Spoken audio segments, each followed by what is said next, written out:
Hello, everyone. Welcome to Educate Me. As part of our efforts to help students understand how their leadership works, I, Camila Haburi Bakri, is going to be talking to Mr. Abdul Ghani Salifo, the General Assembly Speaker for the University for Development Studies, Yangala Campus. Yes, Ghani, thank you for joining us today. My job is Camila. I'll say good day to you, all the cherish visitors. And I'm very grateful to be here. When you first entered the university, was it your goal to become the speaker? What motivated you to decide to go for this position? Okay, but before that, I'll introduce myself when this thing.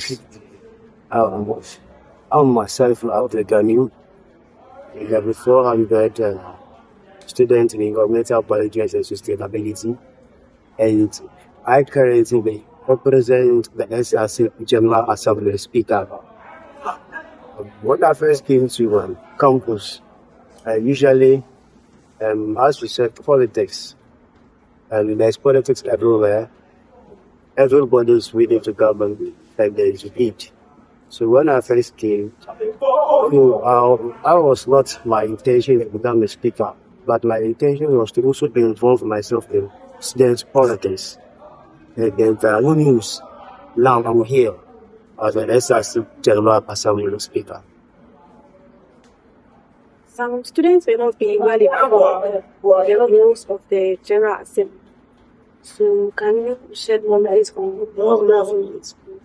The rule of the General Assembly, looking at the SRC Constitution from Article 10 and Article 11, we realize that the General Assembly is the highest decision-making body. And then they have to approve budget for the SRC, their policies, and even approve appointments. Whatever the SRC president has made his appointments, those lists should be submitted to the General Assembly for proper to scrutinize it and then to look on it, and then based on their competences, then to approve them to become the potential chair committee members. What qualifies an individual to join the General Assembly?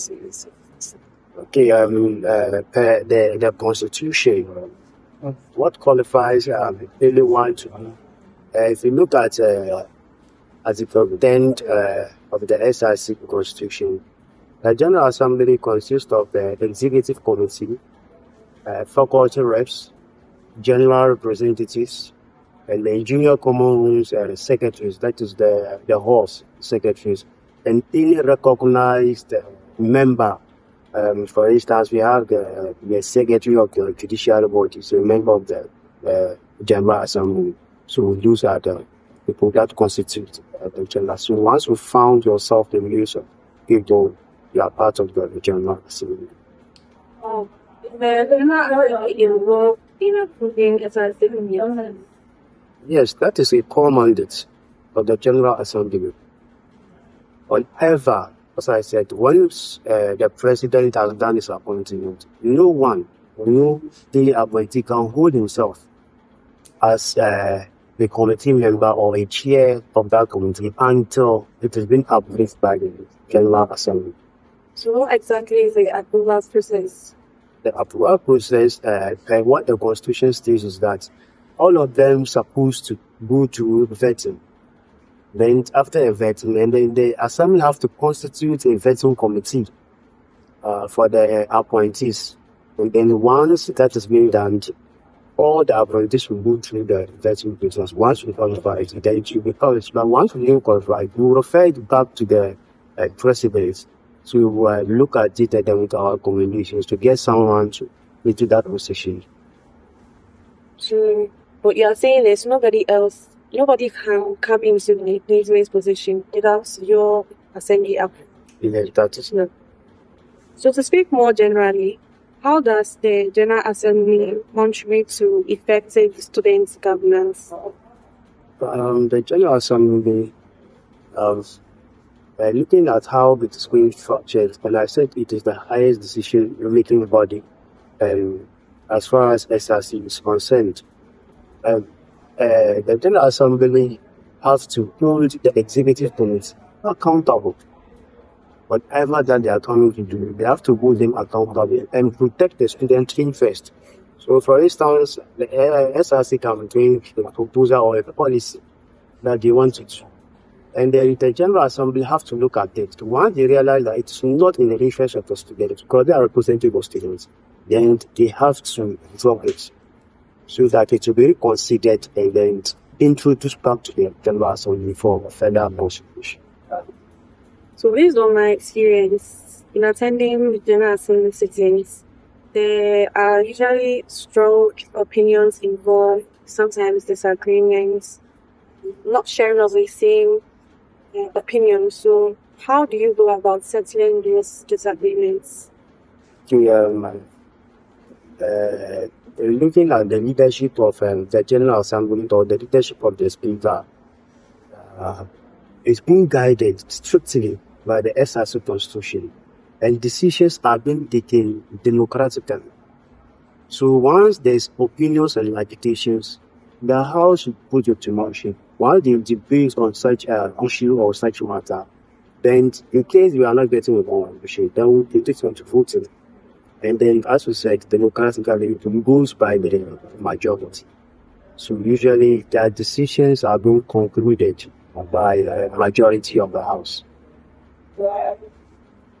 So there is full transparency and accountability within the SRC.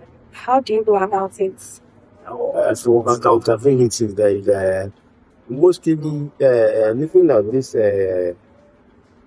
clause of the SRC, and we realize that for ensure transparency through mandatory report on the budget, scrutinize the budget, and then when an executive they present something for the sake of transparency, we question it, try to look deeper into their policies or that budget. So that's if you look at Article 10, finance and audit provisions in the SRC Constitution, there might be a constitutional oversight, but executives are required to account for their actions, finances, and program before the House.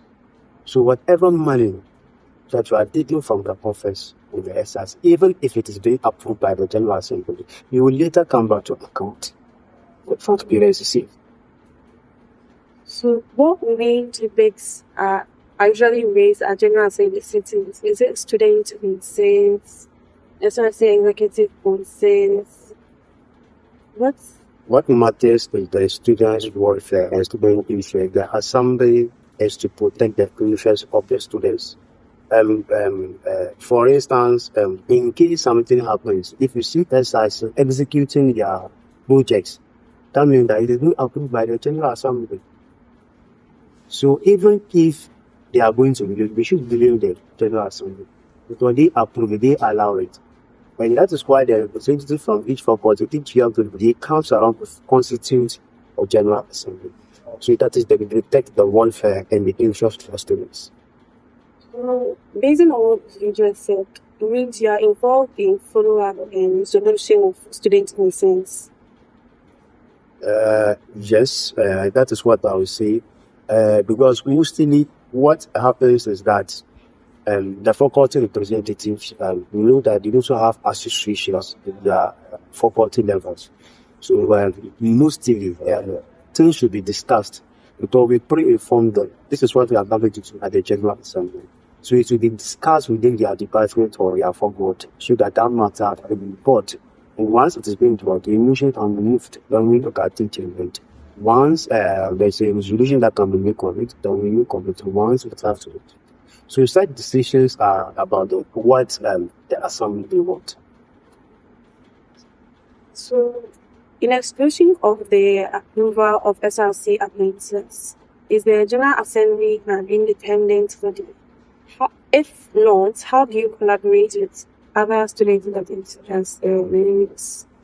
SRC General Assembly is independent in its legislative works, and then there might be a collaboration between the executive committee and then the General Assembly because of the approval of the budget policies and help in making recommendations and to guide the SRC executives to do their work or what is supposed to be done.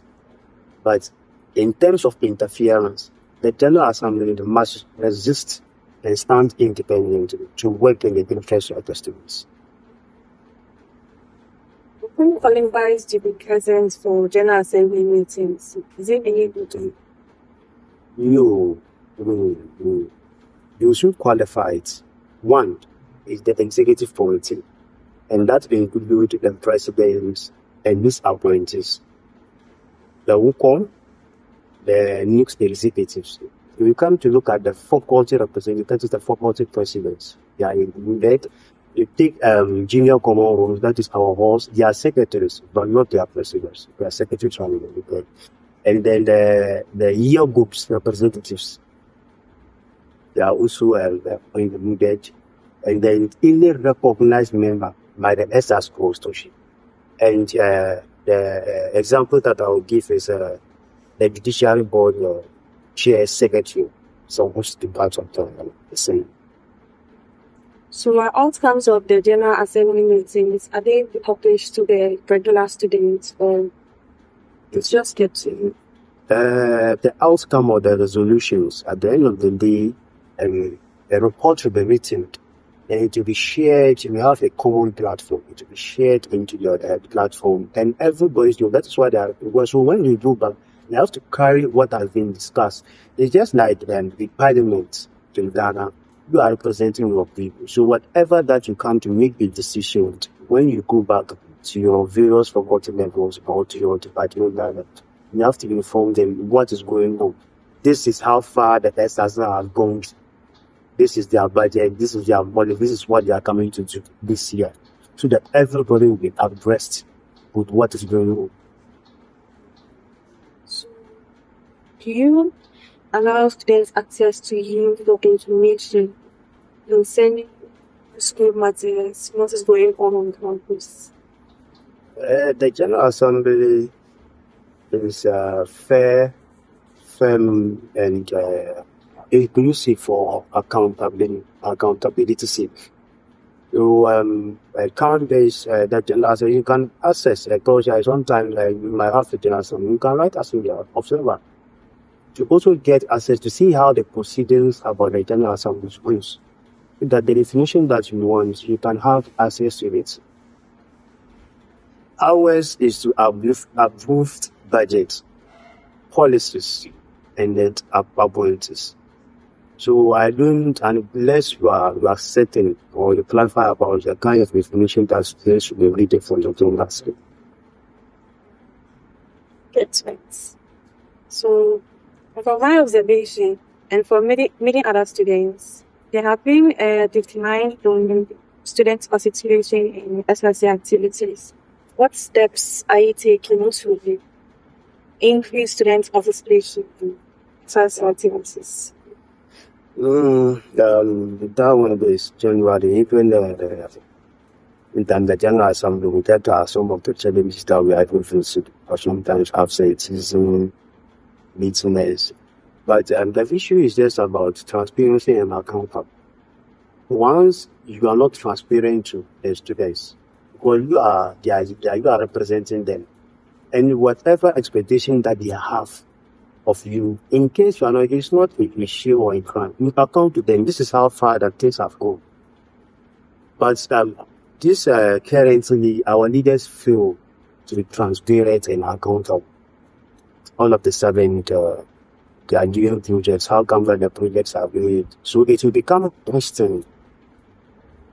Projects can be done, and then the amount of money that you mentioned on the kind of project that the project have captured or has swallowed the amount of money, it does not make sense. So with all this, people will lose interest because those who are coming, it will be like you are coming to job, and that's how being alone. Those who are coming, really people are thinking that we should have a long developmental plan for the students. They just come and, as I say about, you just want to write a year from 2024 to 2025 batch on things can leave. So at the end of the day, maybe in 2 years or in 3 years, when we come, that 2024, 2025, we get killed. What should that be advancing? But if there's a future developmental plan, I think that students will be interested in the leadership positions and that be ready to also help them in the participants. So the step we are taking is to ensure the SRC is in much experience. Actually, yes. The step that you are taking as a General Assembly is for the SRC to be transparent and accountable so that the student interest is included. So have you held meetings with them, or was it mentioned at the recent General Assembly session? Recent General Assembly sittings, usually when you come and you present whatever that you are going to do. Speaker, I don't have that authority to just make my ruling until I listen to the House. And then, as I said, decisions or resolutions are being taken as Assembly democratically, the majority. So whatever that the honorable members or that's what they say, that's what I'll follow. And that is what I'll use to make our decisions on that. So the SRC budget was read last trimester. Correct me if I'm wrong. This is preferred. So what steps do you take as a group to ensure that the budget is approved? The assembly, everybody and then what their mandates or what they are supposed to. Always is to approve the budget because the General Assembly is a consensus that everybody have to come and agree. Once there's a disagreement, the budget cannot be approved and nothing can be done. So it's a consensus that everybody must agree to. Once everybody agrees, then the budget will be approved. Then from there it will be forwarded. So what I also have to do is to be putting pressure on the SRC executives because they are in charge of the money. Because if you have to fill the codes as an assembly, I cannot work out.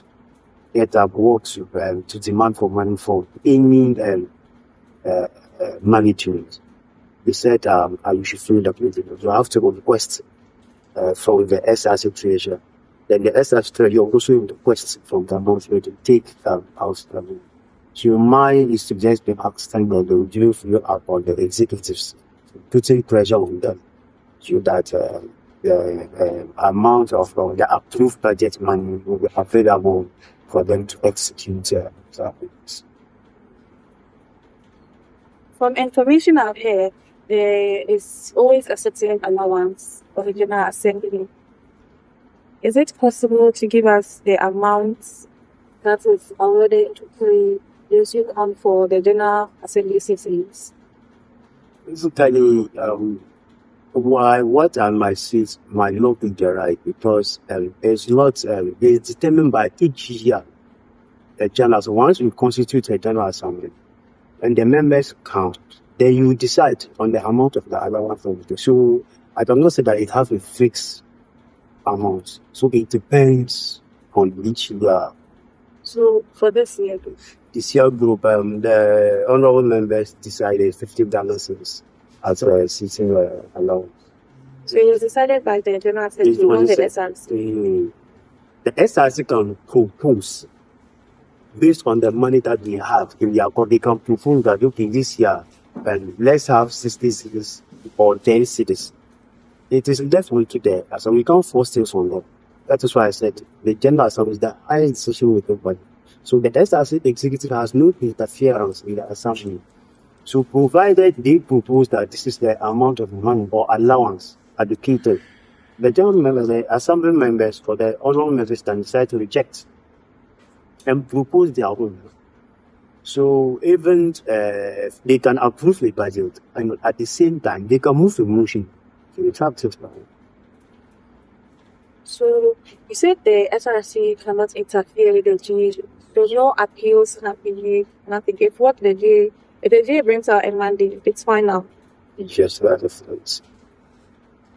And sometimes, usually what happens is that SRC can propose or bring a policy or a budget which might be rejected by the General Assembly.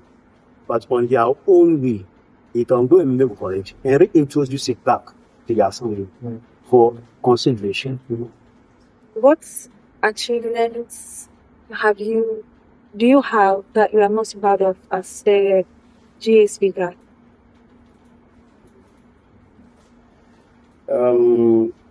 The achievement that I can say that we have achieved so far from our first sitting to the second sitting will be the G has successfully approved the SRC budget. They have successfully approved SRC appointment, and they have strengthened accountability and addressed today's critical issues. From the Constitution, there's supposed to be 2 General Assembly meetings per trimester, but for the previous trimester, we were only 1. What happened together? Sitting for a General Assembly can call for an assembly on this own. A letter can also be written, a request. The executive committee can write a request for the sitting of the General Assembly. Once they have something to say or to address the assembly concerning about an outcome or change of plans. The Judiciary Board, we have 3 organs. The Judiciary Board can also write a request if they have something to update concerning about the Constitution. And as last year, the challenges are there concerning about budget approval. We might approve the budget, but the finance will not be ready. And there cannot be a sitting without warfare or marketing for them. So sometimes the challenge that makes the assembly not to come on. So as we said that you approved the budget has a small budget, also iterating over there. This question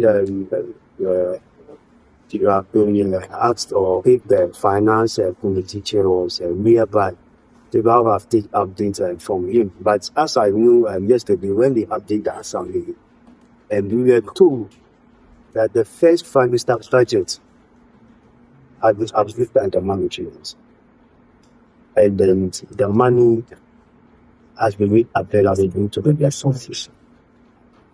So when did that happen? The update was yesterday, but as for the day and then the time, it might be within this week. It's not quite long because as of now, we realize that the major program of the SRC have not even started because they approve it this week.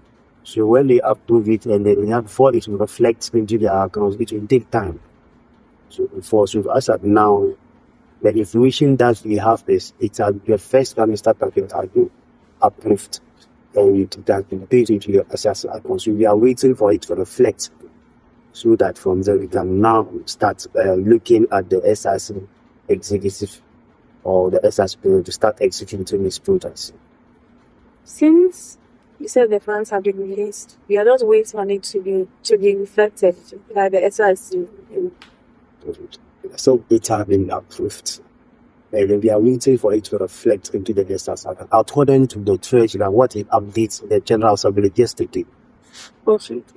So, Mr. Speaker, if the SRC funds were to reflect in their accounts, how long will it take for students to see any noticeable changes? Once it is being reflected, the moving force of everything is money. So once it's being reflected, I don't see any delayance on the executive committee for them not to start executing their projects. So if there's any delay, how would you push this? I'm not sure because there'll be a delay because that is their budget, and then at the end of everything, they have to account.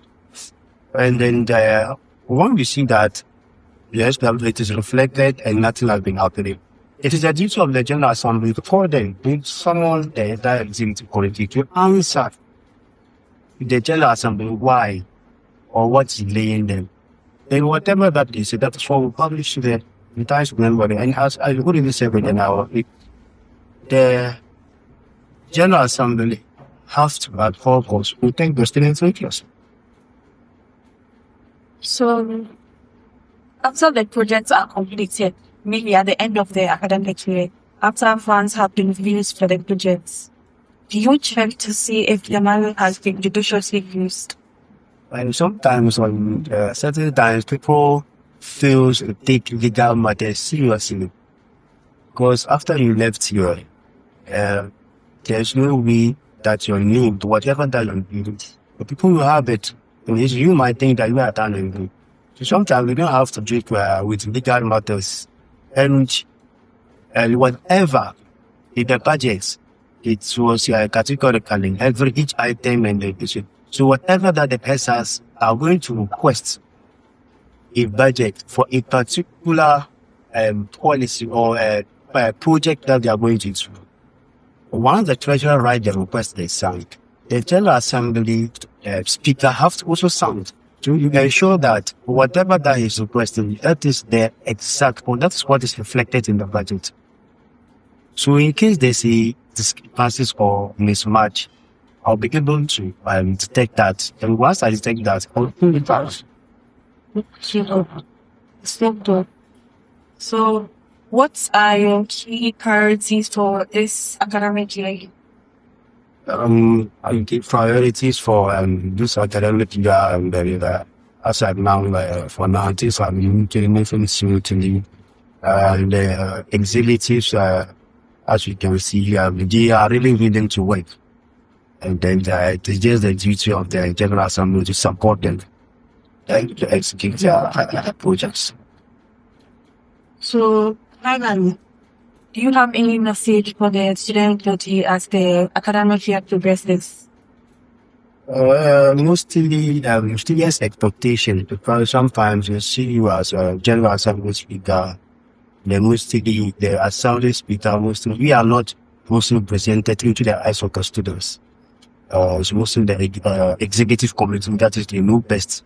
So, and I know that a lot of expectations from the students' body, from the assembly, are very high, because students are expecting the assembly to be fair and transparent,